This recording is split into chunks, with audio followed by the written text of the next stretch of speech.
Alright, here are my first impressions of Chaos Zero Nightmare. Now, I think it's a great game. It's one of the best roguelike gacha games I've ever played. And even as a sponsored content creator, I would say this. I did a 10-hour live stream straight on launch. I did everything, and apparently I was the first content creator to beat the challenge mode. Because I refreshed the energy and did it, like I did the 10-hour stream. No one else was insane enough to stream for 10 hours straight. And I was the only one that did so. So I was the first one, and they told me as such. So, my first experience, I enjoyed it a lot. It has some downsides. Now, first, I'm going to go over the pros and cons of the game. The biggest con of the game is explanation and tooltips. Tooltips and the tutorial, all garbage. F tier. Tutorial is bad. The tooltips are non-existent.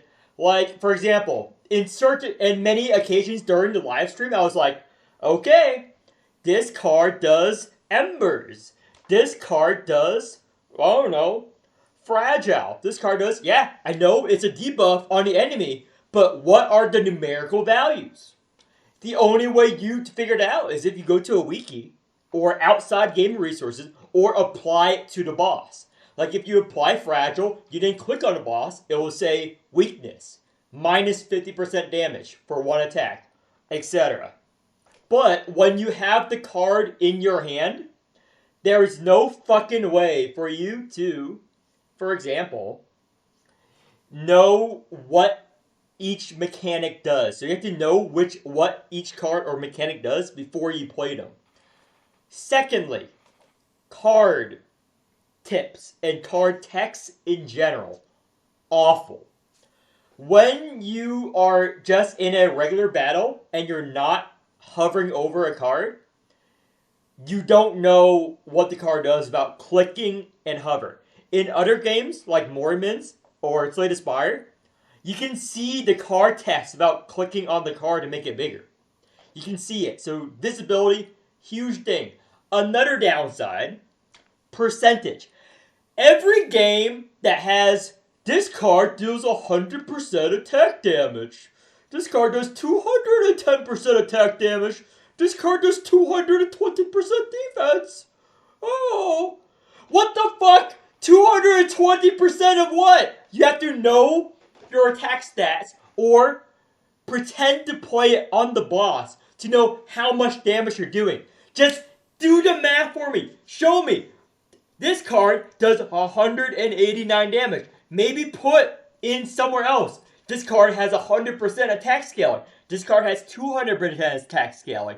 But show how much damage it will do without me pretending to play the card on an enemy.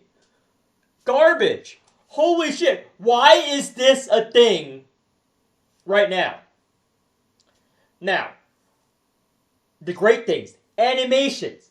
Battles. Boss designs. The best in a genre. It shits on Mormon. It shits on Slay the Spire. Boss designs. Enemy designs. All the animations that go out. The pulling animation. Everything in this game is beautifully done. I really enjoy the art. I really enjoy the feel. The dopamine hit that you get when playing cards. Now let's talk about the gacha rates. I'm unfamiliar with Hoyo gacha rates and Hoyo games. I'm primarily a Mormons. I don't play that many gachas because I'm responsible with my money. Unlike some of y'all, I see some of you whales spending more than me on Mormons. Most of my viewers spend more on me on Mormons. Holy shit, you guys spend too much. But apparently, from all the other content creators in the space that I've talked to who are sponsored by CCN, say that this game has better rates than the average Hoyo game. I do not know if the average Hoyo game is that predatory. I've heard from people that the average Hoyo game is pretty bad, and this game is better by a lot. Apparently.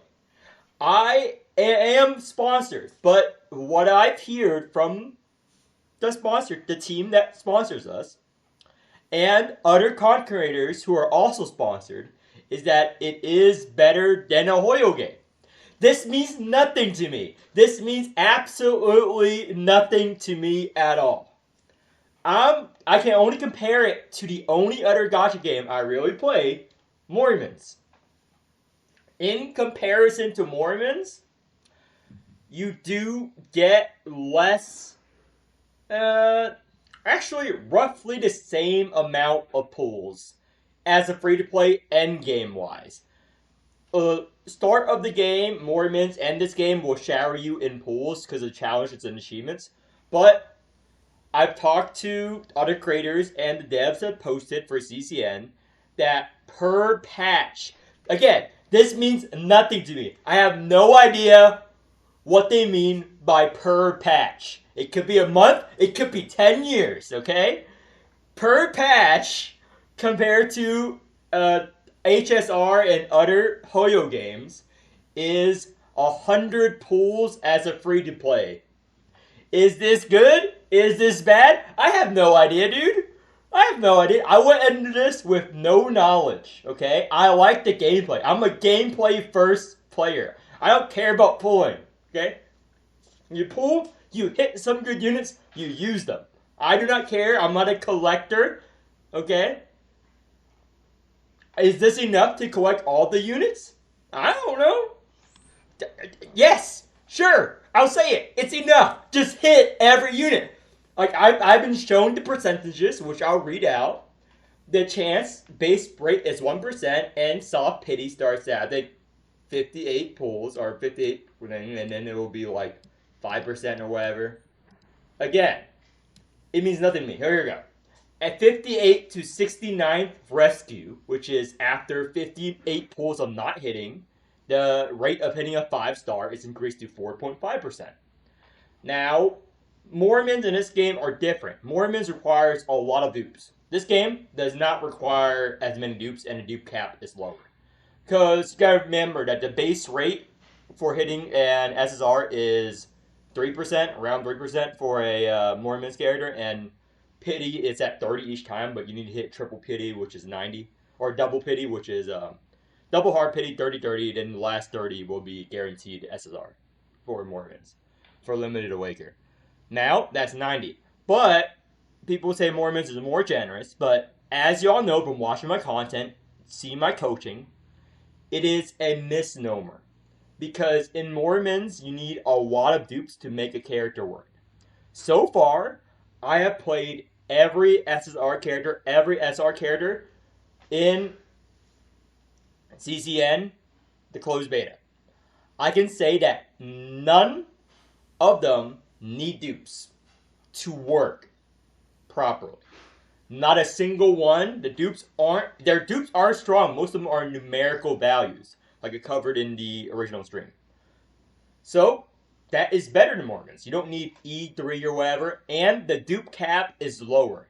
It only takes 6 dupes to max out a character. In Mormons, it's 3 dupes plus 12, but 3 dupes to max out the entire kit.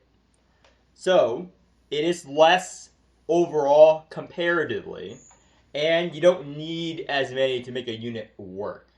Now, I have done the end game, the challenge mode, day 1. I was, I think, the first or the second content creator to finish it. And it is difficult, but you can switch up your team and challenge it. So the hard mode end game is there. And I'm one of the people who seen the real end game. All I can say is that having a wider team is better than having a dupe team. It's all about this latest fire mode to get the equipment you want. The other good things I talked about this game, every card has its own card art and card animation, which I've been bashing the Mormons dev team up as something I want. I want this in Mormons. I want card art. I want card art skins. I will pay money for them. I would gladly pay. Charge $500 like Riot. Fine. Whatever. This game has it.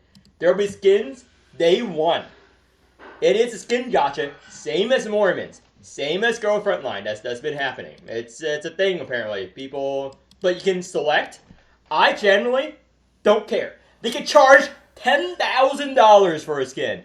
They can demand the sacrifice of your firstborn child for a skin. And I'd be like, cool. You know why? Because skins are optional. Doesn't affect gameplay. I don't care. Now, if you want to sacrifice your firstborn child for a skin, that's fine. They can put that as their price. I would give zero fucks. I'm gonna be honest with you. Some people will be outraged, like, oh, a skin gacha, oh, whatever. I'm just saying you my opinion. If they start charging $50 trillion for a skin, demand to sign you a contract that will sell your soul to this company, I'll be like, all right, if someone values their soul like that, they should be allowed to sell skins. Just don't buy it. It doesn't affect gameplay. It doesn't affect your ability to clear content. But I like that skins are an option. If they make a good skin for a character I really like, let's say they make a great Mormons. If they say make a great skin for a calf, that puts her in a full body suit, business attire, corporate environment, I would gladly sell one of your souls, maybe 10, for that skin. I wouldn't sell my soul. I would grab one of your souls. That is my opinion on the whole skin thing. I'm not going to cover it anymore, okay? If they start demanding souls, know that I will ask one of you to give me your soul so I can get one of the skins. So, furthermore, the endgame. What I've seen so far, I can't disclose anymore. Very good. Very good. It's comparable to Mormons on launch. I think people are going to be very surprised that this game is going to do very well for the endgame community. Like people who don't care about the waifus, don't care about the husbandos, and just play the gameplay. There's something for you. Any Slay the Spire fan will like this. What I've seen is the build diversity to everything. Let me talk about build diversity. Build diversity in this game, relics, equipment, everything, shits on most gacha games out there. Ghost Frontline, Mormon. Because Ghost Frontline also has a roguelike mode. Garbage. You just put auto.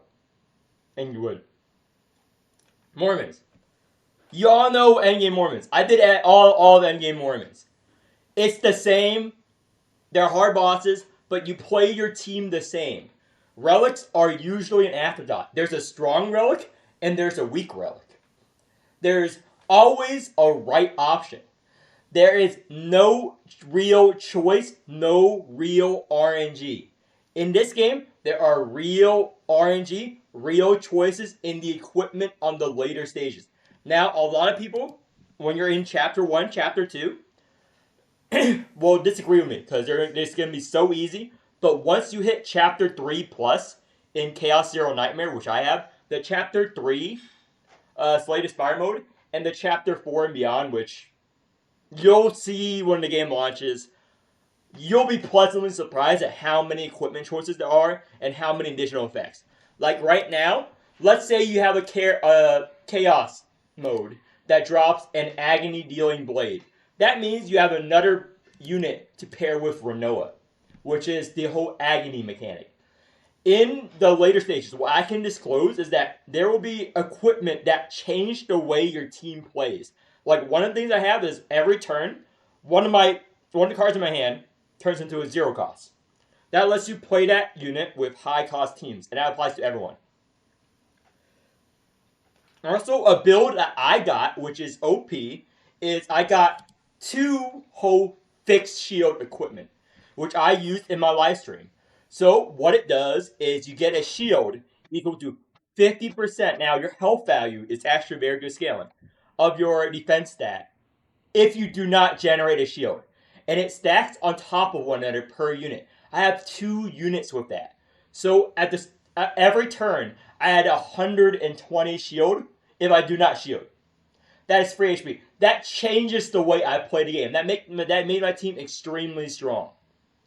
I love it. I love the equipment system. I cannot talk enough about the equipment system. Hundreds of unique equipments. Very good. And later on, you're going to get equipment effects with other effects. Like a character, for example, in the closed beta, Ember. You can get equipment that gives Ember mechanics to another character, so you can pair them with them in the farmable modes.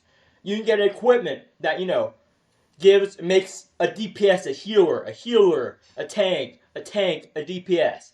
So your team building is limitless in this game.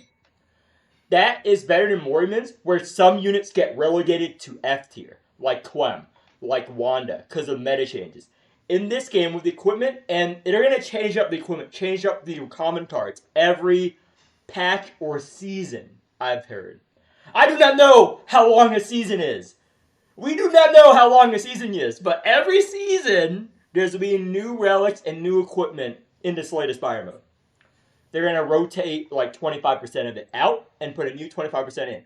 So every season there'll be a new meta. Some people hate this, meaning, oh, the S tier character I pulled is now F tier. Sure, but it changes up the gameplay. So you have a wide diversity of teams. So you don't have to play the same team every fucking season. It incentivizes you to roll for more characters. So a character might be worthless, like Pandia, one patch. But another patch, season, you get equipment. Pandia, now Super Pandia. She just instant kills everyone. She's now usable. Everyone, you're a fan of a unit, you can pull for waifu instead of meta. Because eventually, they will be meta for a season. And even if they're out of season, if you're good enough, you can still play it. I beat the challenge boss without using the weakness elements sometimes, okay? I did 3 times, check my stream. Again, great design decision on their part. Now, if they can fix up the card art, fix up the translation, fix up the tooltips, I think this is a good game to try out. Again, the game is free. Try it. Try it up to Chapter 3 Slay the Spire mode. If you hate it, if you do the challenge mode, and you say, hey, I hate this game. Why did players do that? Just stop playing the game. It's free. I like the game, what I've seen so far. Did I have access to content some of you guys do not? Yes. But because I'm a sponsored content creator, that's normal. Okay? I know things you don't know. I will give hints of what I know. But that's about it. But Endgame players, Endgame is great.